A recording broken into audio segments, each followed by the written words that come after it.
القرآن وختم بعد؟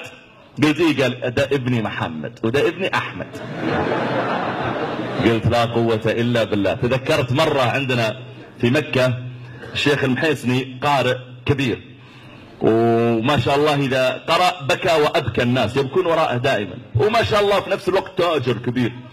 فمرة صلى في ليلة 27 وقرأ وبكوا الناس وكذا، وطلعوا من المسجد بعد الصلاة. فطلع أخ مصري، والمصريين أصحاب نكتة، فيوم طلع يمسح دموعه قال والله احنا عيطنا كثير مع الشيخ جزاه الله خير.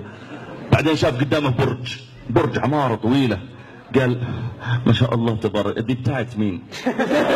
قالوا هذه بتاعت الشيخ المحيسني، هو فعلا يملك ابراج. قالوا هذه بتاعت المحيسني. قال اللي كان بيعيط؟ قالوا ايه؟ قال كل ده البرج ليه؟ قالوا ايه؟ قال الله يبارك له.